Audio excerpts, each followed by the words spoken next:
Mesdames et messieurs, bonjour. Vous suivez l'Élan africain et vous avez bien raison. Aujourd'hui, j'ai l'honneur d'accueillir une invitée de marque. Il s'agit de Madame Victoire Ingabire Umuhoza, qui est une politicienne rwandaise basée à Kigali. Madame Victoire Ingabire Umuhoza, bonsoir. Bonsoir, merci de m'avoir invité et puis je salue tous les auditeurs de votre chaîne YouTube. C'est moi qui vous remercie d'avoir répondu à notre invitation. Et comme je le disais donc au début, Madame Victoire Ingabire, vous êtes une politicienne rwandaise. Vous êtes à la tête du parti d'Alpha Umurinzi, formation politique formée il y a déjà un petit moment, mais que jusqu'à présent, le gouvernement rwandais refuse d'accorder un agrément en vue que vous puissiez mener des activités politiques convenablement comme vous y autorise la Constitution. Mais avant de commencer, Madame Victoire Ingabire Umuhoza, est-ce que vous allez bien sur le plan personnel? Ah oui, je me porte bien, je suis en bonne santé, c'est ça le plus important d'abord quand vous êtes un opposant et surtout quand vous êtes dans le pays comme le Rwanda. Donc je me porte bien, physiquement, moralement, oui, je me porte bien. Vous vous sentez en sécurité à Kigali? Bon, ben, je pose la question parce que j'ai vu, je vois d'ailleurs régulièrement les gens qui vous attaquent presque frontalement, y compris d'ailleurs les gens bien placés dans les sphères du pouvoir. Est-ce que ces attaques, souvent personnelles, ne vous perturbent pas? Est-ce que vous vous sentez réellement en sécurité? Vous savez, quand vous faites la lutte démocratique comme celle où je suis engagée pour demander l'ouverture d'espace politique au Rwanda, pour demander un état de droit, pour demander que vous puissiez avoir une réconciliation effective, le développement pour tous. Dans un pays, dans un régime comme celle du FPR, il faut avoir des nerfs solides. Donc, mes nerfs sont solides. Les attaques, que ce soit dans les discours des autorités, les attaques, que ce soit dans sur les sociaux médias, donc ne me perturbez pas. Et à ce qui concerne la sécurité physique, vous savez que je suis sous surveillance 24 sur 24. Alors je me dis, si quelque chose m'arrive, donc ces gens qui me surveillent 24 sur 24, ils doivent expliquer comment quelque chose peut m'arriver alors que je suis sous surveillance 24 heures sur 24. C'est quand même inquiétant. J'ai vu d'ailleurs lors de la dernière campagne électorale, ça va faire bientôt un an déjà, ça passe vite, hein. Le président Paul Kagame lui-même, lors de la campagne électorale, s'en est pris violemment à vous-même en disant que vous êtes quelqu'un qui collabore avec l'opposition,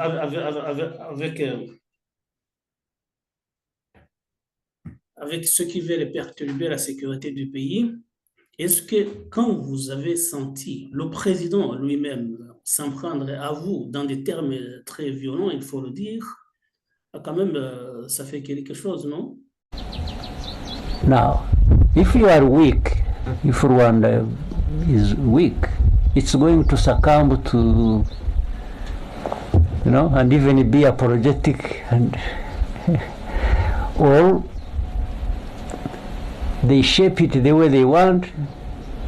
They promote people, and you can see when they are saying, these are the people like the Ingabires, like somebody Ingabire, this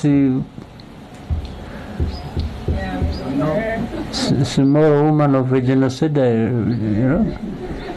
But they want the whole world to believe that she's an opponent, actually they would wish that one to be the president of Rwanda. And she also believes it. Yes. So she believes it, and she's everywhere giving lectures, and you know. But this is, it's not Rwandan. It's not. He's not a Rwandan who believes this story. But the outsiders, these journalists, these ones who go to, what do they call it? Forbidden stories. It is forbidden to be talking about Ingabire. Oui, comme j'ai dit, j'ai les nerfs solides, donc ça ne me perturbe pas. Je suis habituée à ces attaques. Ce qui est plus important, c'est de ne pas vaciller et de rester bien dans mes bottes et continuer mon combat pour la démocratisation du Rwanda. D'accord. Et vos proches, d'ailleurs, des partisans, les membres de votre parti, est-ce que ça ne les perturbe pas non plus? Vous-même, vous pouvez être, bien sûr, avoir des nerfs solides, comme vous dites, mais vos proches, est-ce qu'ils ne vous fuient pas quand ils voient des attaques comme celle-là? Non, au contraire, les gens comprennent bien, bon, surtout ceux qui ont répondu positivement à mon appel pour la lutte pour la démocratie. Ils savent bien que ce n'est pas une tâche facile. Oui, j'ai perdu certains membres de mon parti politique et 3 membres qui ont été assassinés, et puis 4 qui ont été portés disparus. Maintenant, j'ai 8 membres qui sont en prison, en procès, pour le fait d'avoir lu un livre Comment faire tomber un dictateur quand on est seul et quand on est tout petit et seul et sans armes. Donc, mais ils sont solides. Malgré toutes ces difficultés, cela n'empêche pas que j'ai toujours des partisans qui sont toujours avec moi, que nous continuons à mener le combat pour la réforme de gouvernance dans notre pays, le Rwanda. Effectivement, on a entendu parler de cette affaire-là, des gens qui ont lu un livre et qui sont poursuivis en justice, et pour cela, où en est la procédure judiciaire justement pour cette affaire? Oui, le procès est toujours en cours. Il a été suspendu depuis le mois de mars et il va reprendre le 6 juin. D'accord. Le 6 juin? Oui, 6 juin D'accord. cette année-ci, oui. Vous-même, Victoire Ingabire Umuhoza, vous avez connu la prison. On a suivi évidemment, je rappelle que vous êtes rentré d'Europe pour participer aux échéances électorales qui étaient prévues en 2010 et que au lieu d'avoir l'autorisation de participer comme toute citoyenne, comme d'ailleurs l'autorise la Constitution, vous avez été poursuivi pour des propos que vous auriez tenus euh, au mémorial des victimes du génocide à Gisozi. Vous avez connu la prison, vous êtes sorti, vous avez bénéficié d'une grâce, d'une mesure de libération provisoire, je crois. Et maintenant, mais on a vu qu'il y a des procédures que vous avez engagées à la Cour africaine de justice basée à Arusha. Où est-ce que vous en êtes avec cette procédure? Oui, il y a des procédures. Comme vous l'avez dit, j'ai été condamnée par les tribunaux rwandais en 2012. J'ai été condamnée pour la minimisation du génocide et la conspiration contre le pouvoir en place. J'ai été condamnée pour 15 ans et puis j'ai fait appel auprès de la Cour africaine des droits de l'homme qui m'a innocentée. Et puis c'est en 2024 que j'ai voulu participer aux élections présidentielles parce que donc j'ai été arrêtée en 2010, donc j'ai été empêchée de participer aux élections présidentielles de 2010, j'ai été arrêtée. Et puis quand j'ai été libérée, c'était en 2018, et après avoir passé 8 ans en prison, dont 5 ans dans l'isolement total. Et quand j'ai été libérée, comme vous l'avez bien dit, j'ai été libérée par la grâce présidentielle sous des conditions. L'une des conditions est que je dois me présenter une fois par mois devant le bureau du procureur. Je le fais, ça fait maintenant 7 ans que je le fais. Vous le faites toujours Et quand vous y puis, allez? Oui, oui, même aujourd'hui, j'y étais. Même aujourd'hui, Et quand j'étais là. vous y Donc, allez, qu'est-ce qu'ils vous disent? non, j'ai une pièce de, C'est pour les pointer papiers qui m'ont simplement, il n'y libéré. a Donc, pas de non, propos, il n'y a pas donc, il y a un d'entretien. livre. Non, il y a un livre où je dois signer et puis il signe sur mon papier aussi. Donc, c'est ça. C'est quelque chose qui ne prend pas, même pas 5 minutes. Donc, je le fais. Ça fait 7 ans que je le fais. Et puis, une autre condition est que je ne peux pas quitter le pays sans l'autorisation du ministre de la Justice. Alors là, comme vous l'avez dit, je suis revenue d'exil de 2010. J'ai une famille à l'extérieur du pays. J'ai voulu sortir pour aller visiter ma famille, mais l'autorisation m'a été refusée jusqu'à aujourd'hui. Alors que dans le décret présidentiel qui me libère, c'est bien mentionné que si j'ai besoin de sortir, je n'ai qu'à demander l'autorisation au ministre de la Justice. Donc, j'ai essayé maintes fois de demander cette autorisation, mais je n'ai jamais reçu aucune réponse. Et puis après, je crois que c'était en 2023 où j'ai écrit au président de la République, le président Paul Kagame, pour lui demander s'il peut révoquer ce décret pour que je puisse être plus libre et visiter mon mari, mes enfants et aller bon, voir la famille, quoi, être libre. Parce que c'est aussi dans le décret que si la personne se comporte bien, il peut demander la révocation de ce décret, mais là aussi, je n'ai pas reçu de réponse. Donc, en 2024, avant les élections, comme comme on le trouve dans la loi rwandaise, c'est dans la Cour de code de procédure pénale. Si vous avez été condamné, même si j'ai été innocente, mais comme le gouvernement rwandais a refusé de reconnaître la décision de la Cour africaine des droits de l'homme, donc j'ai dit, OK, je vais suivre la procédure de l'intérieur. Donc, j'ai demandé la réhabilitation, comme c'est écrit dans le Code de procédure pénale du Rwanda. Mais à ma grande surprise, la Cour a rejeté ma demande, soi-disant que l'OTAN n'est pas encore revenu. Donc, ce n'est pas encore le moment parce que selon le Code de procédure pénale, après 5 ans, que vous ayez libéré sous condition ou que vous ayez terminé votre peine d'emprisonnement, après 5 ans de votre libération, vous avez le droit de demander la réhabilitation. Mais à ma grande surprise, la Cour a rejeté ma demande, soit disant que je dois attendre encore l'année 2025 et puis encore compter encore 5 ans après. Donc, je dirais que le juge a fait dire la loi ce qu'il ne dit pas. Alors, c'est pour cela que j'ai saisi la Cour de l'Afrique de l'Est, qui est basée à Arusha aussi, pour voir si je peux récupérer mes droits et pouvoir exercer mes droits politiques et mes droits de pouvoir bouger sans problème. Donc, parce que, comme je l'ai dit, donc, je n'ai pas le droit de quitter le pays alors que c'est même dans le décret présidentiel. Donc, c'est pour cela que j'ai saisi la Cour pour ces deux raisons. Mais j'attends quand est-ce que la Cour va prendre la décision. Le procès n'a pas encore commencé. Et aucune explication ne vous est donnée jusqu'à ce jour. Ah, là, vous savez, il y a le problème parce que c'était organisation régionale. Quand il a été instauré, tout le monde était content. Les pays dans la même région vont travailler ensemble. Mais malheureusement, on se rend compte qu'ils ont les problèmes de budget. Ah, il y a les mésententes entre les chefs d'État qui font partie de cette organisation. Tout ça, ça bloque et que les institutions de cette organisation ne fonctionnent comme il faut. Ah ouais, c'est quand même dommage. Enfin, de toutes les façons, c'est les politiques qui sont au-dessus de cette juridiction. Enfin, normalement d'ailleurs, même au niveau interne, la justice est toujours supplétif de la politique. Et donc, si les politiciens ne le veulent pas, la justice a du mal à passer. C'est tout à fait normal.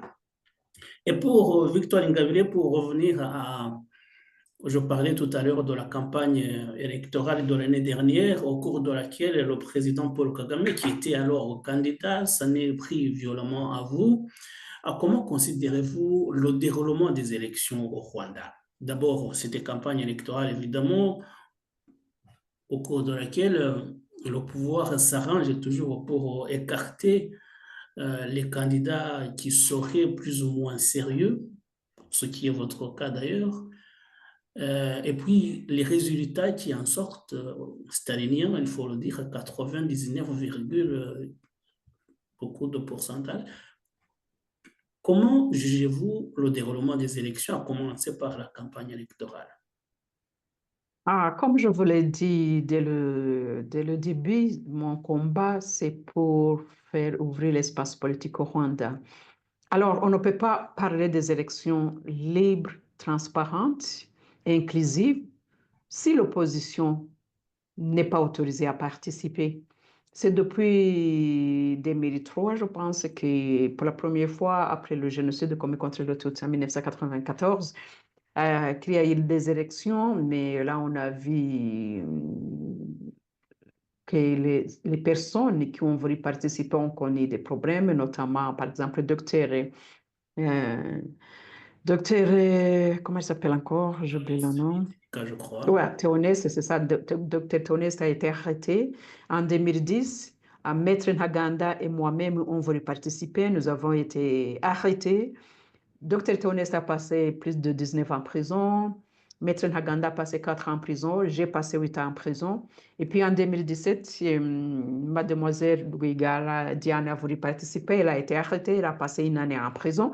Et puis en 2024, mademoiselle Diane Rwigara a essayé de poser encore sa candidature. Il n'a pas été retenu.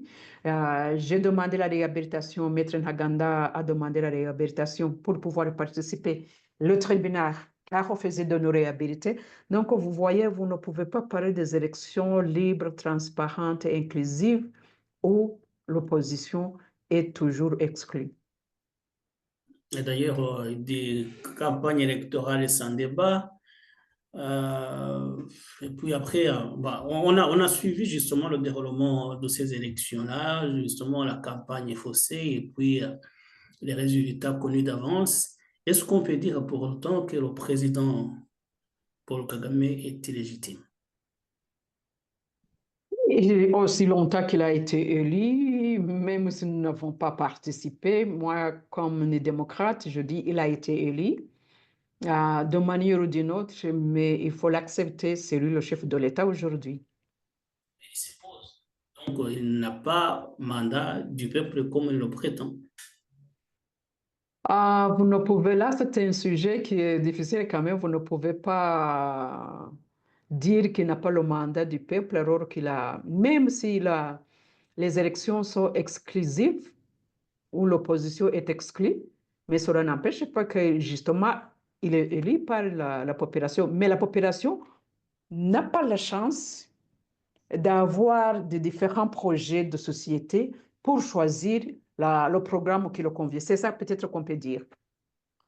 Donc, ce ne sont pas de vraies élections et donc, il n'a pas la légitimité populaire comme il le prétend. Ça, c'est vous qui le dites. Moi, je dis que les élections ne sont pas transparentes, ni libres, ni inclusives. Et puis, la population rwandaise n'a pas la chance d'avoir des différents programmes politiques à choisir. Donc, au moins, je peux m'arrêter là. Ouais, c'est malheureusement un peu partout en Afrique, hein. C'est pas seulement au Rwanda, il faut qu'on se le dise. Il y a le pouvoir qui organise des élections, mais sachant d'avance qui va gagner parce qu'on a attiré les chances d'un seul côté. Et donc là, ce ne sont pas des élections démocratiques et on le déplore. Madame Victoire Ingabire Umuhoza, il y a un sujet qui attire l'attention du monde entier, c'est la situation à l'est de la République démocratique du Congo. Il y a une guerre atroce, meurtrière, qui a fait beaucoup de milliers de morts, la plupart des Congolais. Et il y a une situation humanitaire qui est catastrophique. On parle de plus de 7 millions de déplacés de guerre. Il y a des réfugiés au Rwanda, il y a des réfugiés congolais au Burundi. Mais maintenant, il y a un espoir de paix, puisque je rappelle que le Rwanda est accusé d'être derrière la rébellion du M23, qui en fait, le M23 serait une création du gouvernement rwandais et que c'est l'armée rwandaise qui se bat contre la République démocratique du Congo.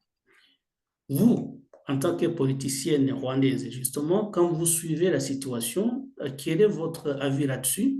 Est-ce que vous-même, vous qui êtes sur le terrain, vous pouvez affirmer que c'est l'armée rwandaise qui se bat aux côtés de cette rébellion du M23? Est-ce que vous avez des éléments ou ce n'est pas le cas de votre côté? Le conflit à l'est de la région, à l'est de la RDC, ne date pas d'aujourd'hui.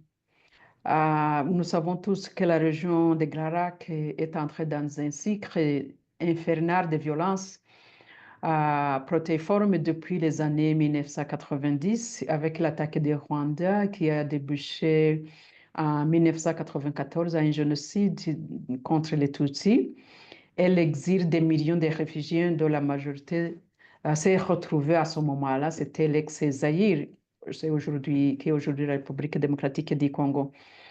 Alors, depuis lors, nous savons que le président Kagame, je me rappelle, quand il était à l'ONU, où il a prévenu que l'ONU doit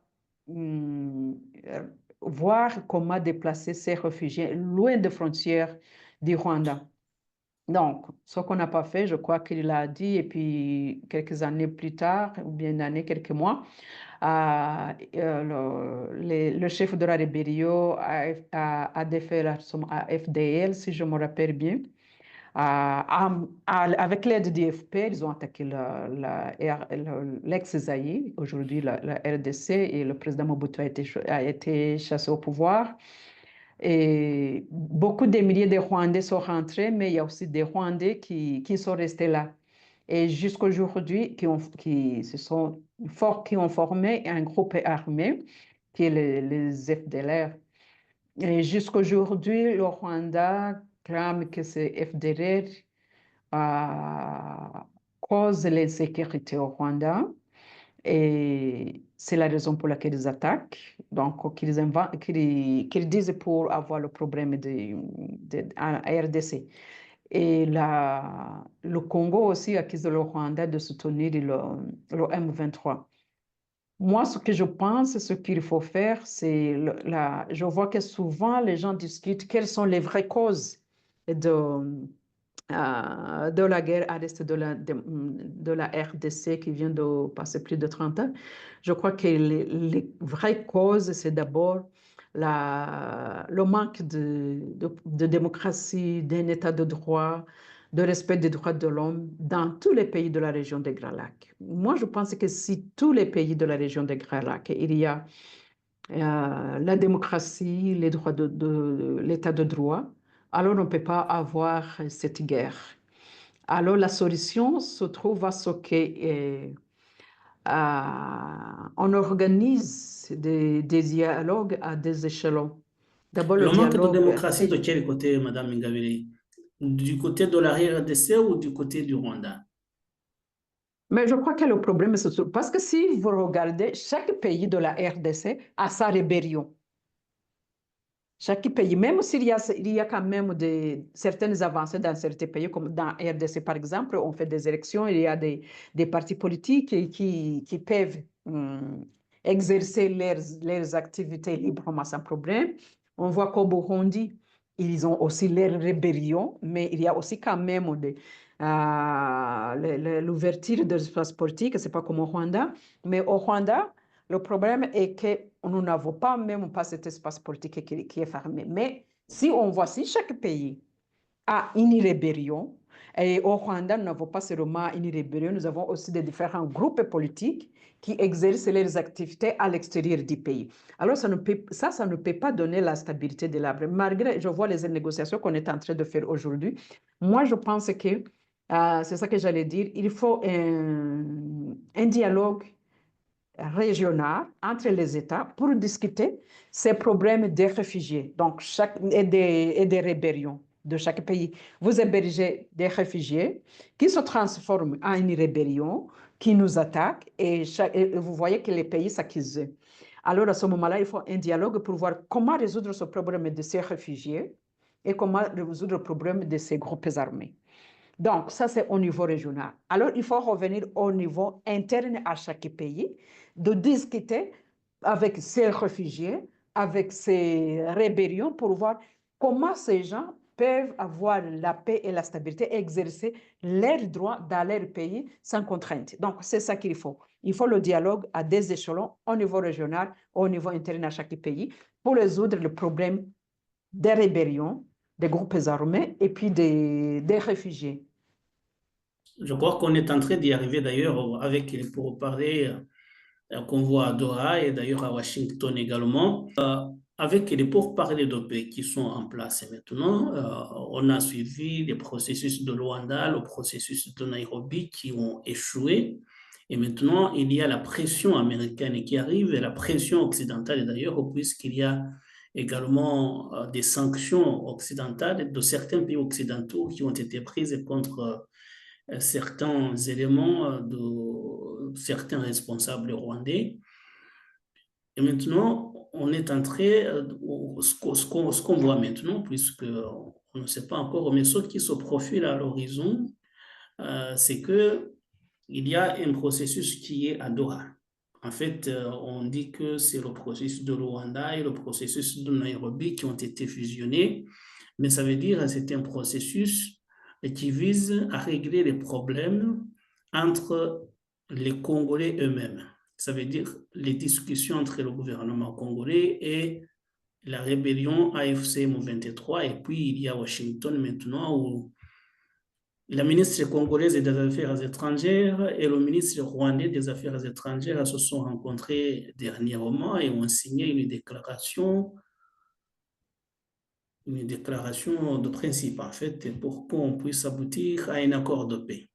Vous-même, Victoire Ingabire-Umuhoza, est-ce que vous pensez que c'est un pas qui a été franchi ou vous avez encore des doutes? Puisqu'on sait que cette région a été déstabilisée depuis 30 ans déjà. Est-ce que ce pas qui vient d'être franchi, vous pensez que maintenant, ça peut faire aboutir la région à une paix durable? Je crois que c'est un pas vers la paix, mais il y a encore beaucoup de choses à faire. Comme vous venez de le souligner, le conflit dure plus de 3 décennies. Cette guerre a occasionné la mort de plus de 10 millions de personnes, la plus grande catastrophe humanitaire après la Deuxième Guerre mondiale. Donc, il y a ce problème d'impunité que les gens ne parlent pas souvent. Il y a les déplacés en RDC aujourd'hui qui est estimé à plus de 7 millions. Donc, je pense que tous ces problèmes-là, comme je l'ai souligné tout à l'heure, l'expérience a démontré que l'exclusion socio-politique et l'absence de l'état de droit, les violations des droits civils et politiques de l'homme constituent la principale source de conflits qui créent des réfugiés, des déplacés internes. Alors, je me pose la question, est-ce qu'on est en train de soulever toutes ces questions? Parce que ce qui m'inquiète un peu, je vois qu'on est en train de voir comment transformer l'économie de guerre en une économie légale, mais le problème n'est pas seulement économique. Il y a cette absence, il y a cette exclusion sociopolitique et l'absence de l'état de droit dans les régions, comme je l'ai dit. Alors moi, je pense que ça, c'est un. Deuxième chose, c'est qu'on doit regarder dans tous les pays. Parce qu'aujourd'hui, on est en train, si le Rwanda accuse la RDC de soutenir les FDR, mais les FDR ne sont pas dans les négociations. Comment on va résoudre le problème des FDR? Donc, on dit on va les neutraliser. Mais nous savons que depuis, je ne sais pas depuis combien d'années, l'armée congolaise et l'armée rwandaise, maintes fois, ont lancé des attaques contre son mouvement. Et jusqu'à aujourd'hui, on dit toujours que ce mouvement existe. Donc, c'est-à-dire que la solution n'est pas les armes. La solution, c'est le dialogue. Donc, c'est pour cela que tout à l'heure, j'ai dit il faut un dialogue au niveau régional et un dialogue dans chaque État de la région de Glarac afin de résoudre ces problèmes sociaux, politiques, tant sur le plan régional qu'interne, pour discuter carte sur table toutes ces causes précitées à la base de l'insécurité cyclique et endémique. Autrement, on peut continuer tourner à rond. Vous savez combien des accords il y en a depuis, j'ai dit que la guerre a commencé depuis 1990. Vous savez combien des accords, il y a des accords de Nairobi, il y a des accords de Lusaka, il y a des accords de Luanda, comme vous venez de le dire. Aujourd'hui, on est à Doha et puis à Washington. Pourquoi? Parce que les gens, justement, n'entrent pas dans le fond du problème. Donc, il faut que les gens aient le courage d'entrer dans le fond du problème et de résoudre tous ces problèmes. Et puis, ne pas seulement regarder la question entre la RDC et le Rwanda et la question économique, mais il faut voir dans l'ensemble tous ces problèmes sociopolitiques, tant sur le plan régional qu'interne. Avant justement de revenir sur le processus de paix, c'est pour parler qui sont en cours. D'aucuns disent que en réalité, le problème dans cette région, c'est le Rwanda avec sa diplomatie belliqueuse. Il faut le dire, parce que le Rwanda a connu des problèmes avec la République démocratique du Congo, c'est évident. Et il y a quelques années, la frontière entre l'Ouganda et le Rwanda était fermée, justement. Et maintenant, la frontière entre le Rwanda et le Burundi reste fermée avec des accusations réciproques, hein. Les uns accusent d'autres de soutenir des rébellions, comme vous étiez en train de nous dire. Est-ce que la diplomatie rwandaise ne serait pas une diplomatie offensante qui perturbe la paix des voisins? Non, le nez du problème, c'est quoi? Pourquoi le Rwanda avait fermé les frontières avec l'Ouganda ou avec le Burundi? Parce que le Rwanda accusait l'Ouganda de soutenir les réfugiés qui voulaient renverser le pouvoir au Rwanda.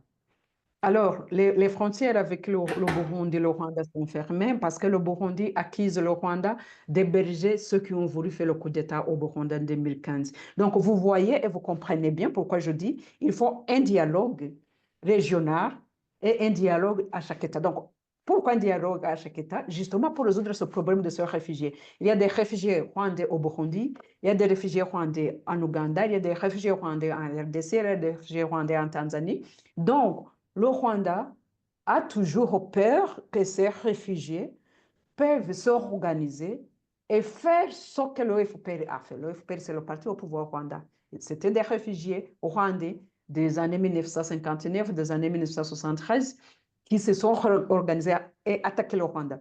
Et même si vous lisez la table ronde qui a eu lieu entre 1998 et 1999, que le FPR et les autres partis politiques ont fait au Rwanda, ce qu'on appelle le dialogue de Rugwiro. Là, ils ont discuté, ils ont dit, aussi longtemps que nous avons des réfugiés à l'extérieur du pays, nous n'aurons pas la paix durable dans notre pays. Alors, la stratégie qu'ils ont prise, c'est d'aller loin, de poursuivre ces réfugiés de là où ils sont, loin de ces pays. Donc, ne pas venir à l'intérieur, mais les poursuivre là où ils sont à l'extérieur du pays. Donc, vous voyez, c'est ça le problème. C'est pour cela que je dis, il faut un dialogue interne à chaque pays pour résoudre ce problème. Il faut que le Burundi puisse discuter avec ces gens qui sont ici au Rwanda, qui ont voulu renverser le pouvoir et voir et se mettre d'accord comment évanger le pays. Il faut que le Rwanda accepte de dialoguer avec tous ces réfugiés, surtout qui se sont formés dans différentes organisations politiques, discuter et voir comment ces gens peuvent rentrer au Rwanda et exercer les activités politiques sans contrainte. Et à RDC fait la même chose. Et il faut aussi ce dialogue régional. Donc, il n'y a que le dialogue qui peut être la solution à débattre tous ces problèmes que je l'ai dit, mettre carte sur table toutes ces causes qui font que justement il y a toujours de temps en temps la fermeture des frontières interpays. Est-ce que vous n'oubliez pas l'aspect économique de cette crise? Parce que le Congo, d'ailleurs, les puissances occidentales également, dont les États-Unis et les Européens, accusent le Rwanda d'agresser la République démocratique du Congo pour des raisons économiques. Ils accusent le Rwanda de pillage systématique des ressources minières congolaises. Est-ce que dans ces... Oui, on voit aujourd'hui que les États-Unis, justement, souhaitent utiliser le Rwanda comme base de traitement des minéraux congolais. Mon point de vue sur ces accords que les États-Unis souhaitent conclure avec le Rwanda, je dirais que c'est une opportunité pour le Rwanda Mais d'abord, il faut comprendre que quand je dis comme ça ne veut pas dire que ces accords seront signés entre le parti au pouvoir et les États-Unis, mais c'est entre État et État. Et le Rwanda, c'est pas le FPL. Le Rwanda, c'est un pays et ses habitants. C'est donc qui vont rester. Le parti au pouvoir va partir. Donc, pour moi, je pense qu'il faut des accords durables. Il faut que le Rwanda d'abord signe des traités, donne d'abord la priorité aux traités de paix avec les pays voisins pour favoriser la stabilité et accélérer l'intégration régionale. C'est au moment où on va construire une confiance entre les voisins qu'on pourrait justement avoir ces accords que moi, je pense que s'ils sont bien négociés, ils peuvent aider le Rwanda à participer de manière transparente et responsable au marché, à la chaîne d'approvisionnement en minerais de la région au marché mondial. Mais il faut d'abord construire la confiance. Et donc, c'est pour cela que moi, je pense que la priorité d'abord, c'est avoir ces traités de paix et l'intégration régionale pour construire la confiance entre les États qui se sont maintes fois affrontés par les armes. Donc, si je comprends bien ce que vous dites, hein, ça veut dire en fait que les pourparlers qui sont en train d'être menés à Doha et à Washington, d'ailleurs, sont incomplets. Puisque le problème est régional, il devrait y avoir des négociations globales, régionalement parlant. Ça veut dire si le Rwanda connaît maintenant des problèmes avec la République démocratique du Congo qui sont en passe d'être résolus, on verra. Mais le Rwanda connaît aussi des problèmes avec le Burundi qui est partie prenante dans la guerre à l'est de la République démocratique du Congo, puisque l'armée burundaise se bat aux côtés des forces armées de la République démocratique du Congo et des Wazalendo. Et maintenant, si on exclut le Burundi des pourparlers de paix, pourquoi est-ce que demain, si l'accord est signé entre la RDC et le Rwanda, pourquoi demain le Rwanda ne franchirait pas la frontière du Burundi pour aller combattre le Burundi et essayer de renverser des institutions comme cela s'est déjà vu? Donc, c'est des Oui, accords justement, parcellaires. oui, c'est pour cela que j'ai dit que pour mettre fin une fois pour toutes à l'instabilité qui dure plus de 3 décennies dans la région des Grands Lacs, il faut une solution globale, il faut une solution régionale. Il ne faut pas que les gens se focalisent seulement sur les rémunérés de la RDC, mais il faut que les gens voient justement qu'il y a cette tension entre le Rwanda et le Burundi. Il faut que les gens comprennent bien que si le problème interne et politique du Rwanda n'est pas résolu, il sera impossible de stabiliser la région des Grands Lacs. Donc, il faut tenir en considération les problèmes internes et politiques du Rwanda. Il faut tenir aussi en considération les tensions entre le Rwanda et le Burundi.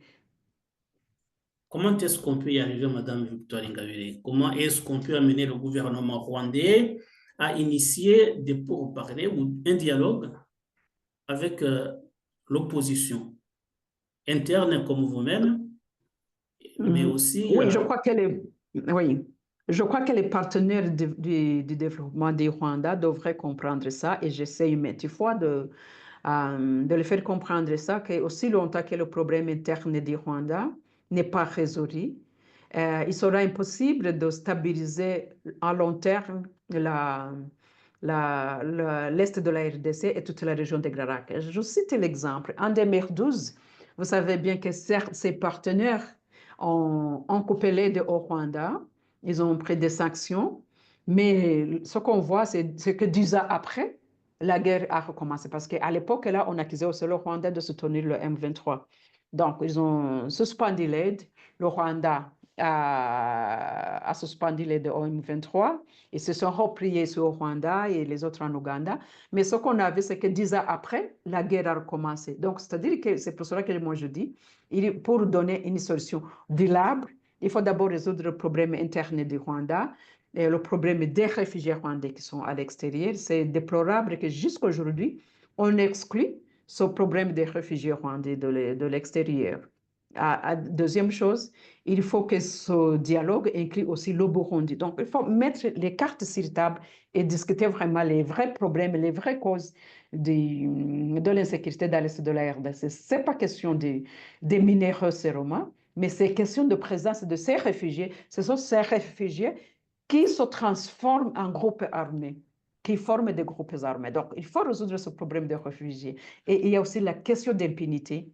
Parce qu'à long terme, j'ai parlé le nombre de plus de 10 millions, quelque chose qui fait normalement froid au dos, parce que jamais, il y a certains pays, même en Europe, qui n'a pas son nombre des habitants. Donc, c'est comme si on les a effacés sur la carte. Donc, ces questions d'impunité aussi, ces crimes, ça a créé un malaise entre les habitants de la région, alors que les habitants, normalement, faisaient du commerce ensemble et tout ça. Donc, il faut rétablir la confiance, mais on ne peut pas rétablir la confiance sans la justice. Oui, la justice, c'est quand vous parlez de la justice, vous pensez à... Parce que le Congo réclame la création d'un tribunal pénal international pour la RDC, justement. Est-ce que vous pensez que ça peut passer par cette voie? Oui, je pense qu'il faut un tribunal international pour punir tous les crimes commis dans la région de Grand Lac. Parce que l'impunité aussi est la source de l'instabilité dans la région de Grand Lac. Donc, si les gens commettent des crimes et puis ils sont pardonnés ou bien ne sont pas jugés, ça donne un mauvais exemple. Donc, les autres vont commencer à faire la même chose parce qu'ils pensent, bon, nous allons tuer, nous allons assassiner, mais nous allons être intégrés dans l'armée. Donc, il faut vraiment mettre fin à l'impunité dans la région de Grand Lac. Et puis, moi, je plaide pour un tribunal international pour punir tous les crimes qui ont été commis dans la région de Grand Lac. Voilà, pour mettre fin à l'impunité, effectivement, ce ne serait pas très mal. Madame Victoire Ingabire, vous êtes quelqu'un qui compte au sein de l'opposition rwandaise. Maintenant, on est en train de parler des pourparlers qui se déroulent à Doha, qui se déroulent surtout à Washington. Est-ce que vous pensez que vous ou d'autres membres de l'opposition pouvez avoir des moyens de peser sur ces négociations afin que vous puissiez avoir un mot à dire là-dessus? Parce qu'on est en train de dire à la République démocratique du Congo de discuter avec sa rébellion, l'OM23. Et d'ailleurs, le processus de Nairobi visait également à faire que le gouvernement congolais discute avec tous les groupes armés qui sévissent à l'Est. Mais on ne parlait pas des discussions entre le gouvernement rwandais et ses opposants. Est-ce que vous pensez que vous avez le moyen de peser, de faire entendre votre voix pour que vous aussi ayez un mot à dire, surtout dans ces négociations qui sont en cours? Oui, nous essayons de parler avec l'administration Trump, avec d'autres pays au niveau de l'Union européenne, pour les faire comprendre qu'il ne faut pas ignorer les problèmes politiques internes du Rwanda.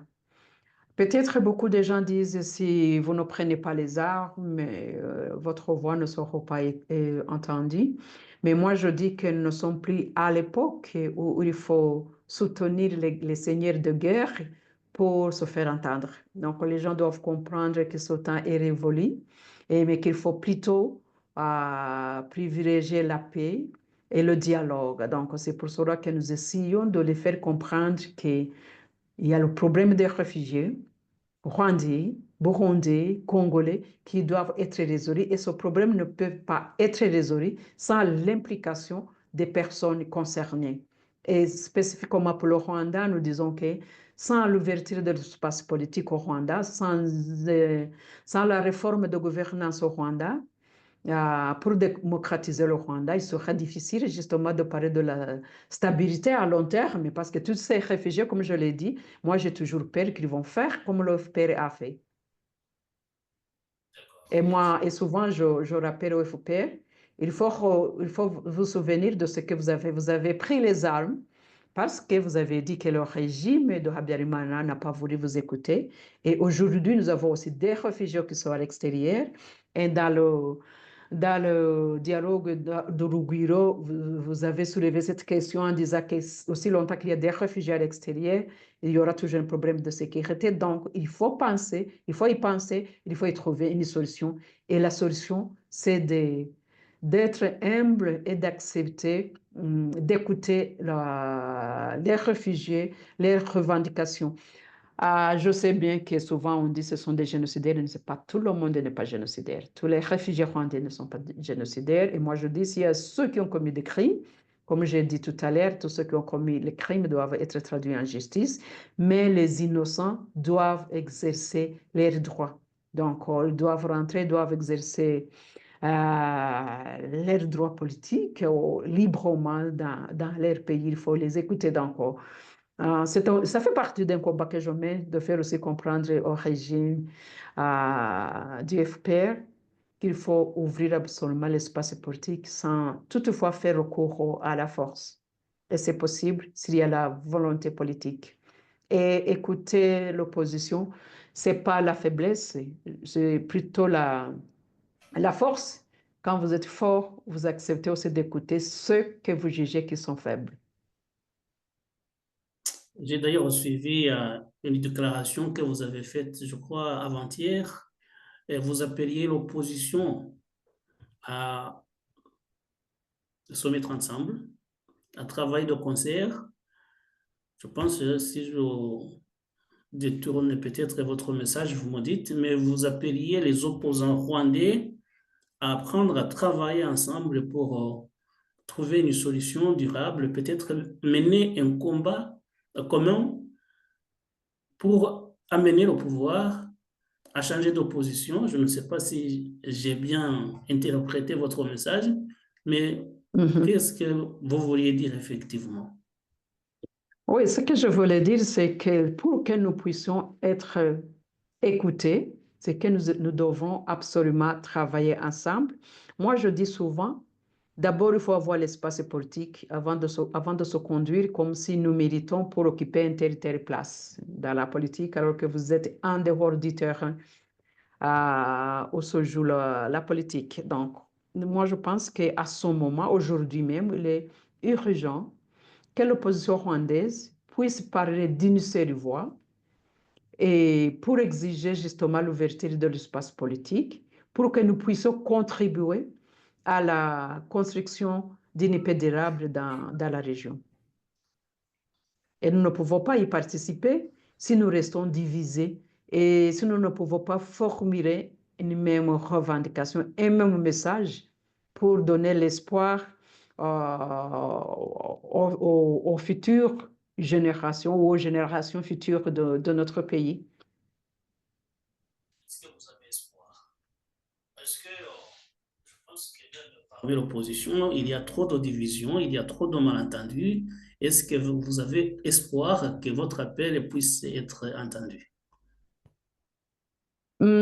Justement, ce que je demandais, c'est que nous devons être humbles, nous tous, savoir que personne n'a l'apanage de la vérité, de comprendre la souffrance de chacun, parce que souvent nous sommes séparés. Vous savez, chacun a son histoire. Vous savez, l'histoire de notre pays est très douloureuse.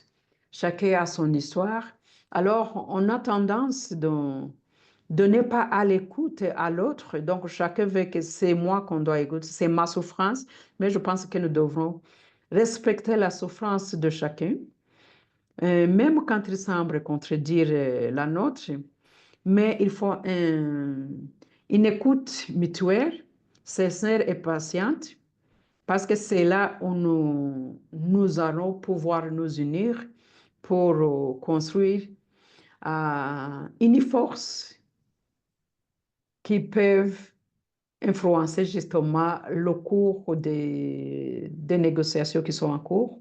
Et comme je l'ai dit, nous devons aussi apporter notre apport à la stabilité dans la région. Parce que comme je l'ai dit, je l'ai souligné, les réfugiés rwandais vont absolument, aujourd'hui ou dans le futur, causer encore des problèmes s'il n'y a pas l'espace politique au Rwanda.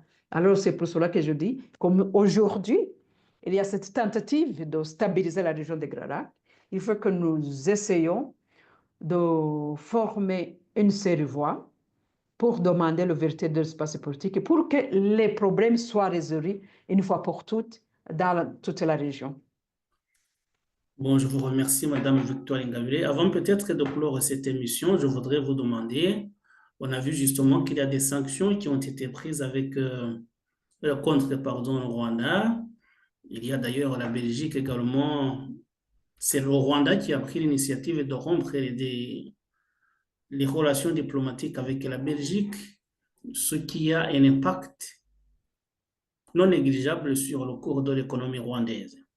Donc, ma question, est-ce que vous pensez que des difficultés économiques que connaît le pays maintenant, qui sont réelles, peuvent aider à faire réfléchir le gouvernement rwandais pour qu'il entre finalement en discussion avec ses opposants? Moi, je ne pense pas que les Est-ce sanctions... que ces problèmes économiques, vous les voyez, vous les sentez, vous, sur le terrain? Bon, les problèmes économiques existent même avant la prise des sanctions. Le pays est connu, c'est un pays en voie de développement. On a toujours besoin des aides financières pour pouvoir développer notre pays.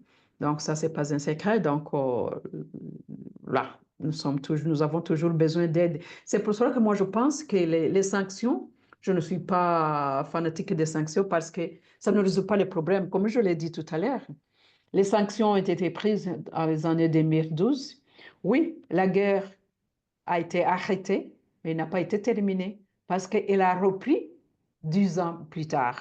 Donc, c'est pour cela que moi, je pense que les sanctions n'ont pas porté le fruit. Donc, c'est une solution à court terme. Donc, on a imposé les sanctions, la guerre a arrêté pour reprendre 10 ans plus tard. Donc, c'est-à-dire, pour moi, je pense qu'il faut trouver une solution durable. Alors, la solution durable, comme je l'ai dit tout à l'heure, est que ces partenaires du développement du Rwanda discutent avec le Rwanda et le faire comprendre qu'il faut absolument s'asseoir avec l'opposition et trouver comment réformer la gouvernance au Rwanda. Donc, c'est ça la solution. Mais les sanctions, on peut le faire. Le Zimbabwe a survécu combien des années avec des sanctions. Donc, les sanctions ne changent pas grand-chose. Il faut plutôt discuter avec les gens. Il faut, comme aujourd'hui, on est en train de discuter, parce qu'on voit que quand même le gouvernement rwandais est à Doha et puis il est à Washington. Donc, c'est là où nous disons, il faut inclure, parce que s'ils acceptent de s'asseoir sur la table, c'est là où je demande à l'opposition justement de s'unir pour avoir une voix forte pour qu'on nous écoute pour former, et que nous devons formuler nos revendications d'une façon claire et d'une seule voix et pour mettre sur la table et demander justement que le Rwanda accepte de discuter avec l'opposition pour résoudre le problème interne du Rwanda. D'accord. Je crois qu'on a fait le tour des questions que je voulais vous poser. Est-ce que vous avez un message particulier à adresser soit au gouvernement rwandais, soit à l'opposition, soit à l'ensemble de la communauté régionale et surtout avec des problèmes qu'on a évoqués au cours de cette émission, avant qu'on mette fin à cette émission? Moi, je pense que d'abord, nous les Rwandais, nous devons comprendre qu'il faut, il faut poser une fondation d'une nation réconciliée. Alors, il faut accepter notre histoire douloureuse, mais il faut l'accepter et l'harmoniser pour qu'on puisse s'attendre à bâtir des institutions solides dans notre pays parce qu'on ne peut pas démocratiser le Rwanda toujours en ayant un homme fort au pouvoir. Il faut plutôt changer la mentalité, comprendre qu'il faut des institutions solides et nous ne pouvons pas avoir ces institutions solides, sinon nous ne pouvons pas nous asseoir ensemble et harmoniser notre histoire qui jusqu'à aujourd'hui nous divise. Donc, il faut accepter de faire ce pas et, comme je l'ai dit, le faire avec humilité et être à l'écoute de l'autre. Ça, c'est interne à nous, les Rwandais. Et au niveau régional, nous devons aussi accepter, d'abord, je demande aux habitants de la RDC, du Burundi, de l'Ouganda, de la Tanzanie, de savoir que le peuple rwandais n'a aucun problème avec eux. Donc, nous devons rester des frères et sœurs qui doivent toujours collaborer dans des petits commerces, dans toutes les activités, mais nous devons aussi nous unir en tant que peuple dirigé, à pousser nos dirigeants à accepter de discuter comme des frères et des sœurs des problèmes régionaux et résoudre ces problèmes pour que nous puissions avoir la paix durable dans notre région. Avant de s'attendre que la paix viendra de Washington ou de Doha, il faut que nous comprenions bien que nous avons notre rôle à jouer, à construire notre paix nous-mêmes, parce que la paix imposée par les autres, ça sera une paix de courte durée. Si nous voulons avoir une paix durable, nous devons travailler ensemble comme peuple dirigé pour exiger à nos dirigeants de se mettre ensemble et de nous laisser discuter de nos problèmes, que ce soit au niveau régional et au niveau national. Merci. Merci à vous, Madame Victoire Ngabire Umuhoza. Merci d'avoir répondu à notre invitation. J'espère que la prochaine fois aussi, vous pourrez nous donner de votre temps. C'est très important pour nous. Et voilà, mesdames et messieurs, c'était Madame Victoire Ngabire Umuhoza. C'est une politicienne rwandaise qui est à la tête du parti d'opposition d'Alpha Omuyenzi. Encore une fois, c'est une formation politique qui n'est pas encore agréée. Ça veut dire qu'elle n'est pas autorisée à mener ses activités politiques au Rwanda jusqu'à présent, comme l'y autorise la Constitution. Merci de nous avoir prêté attention et à très bientôt pour d'autres sujets.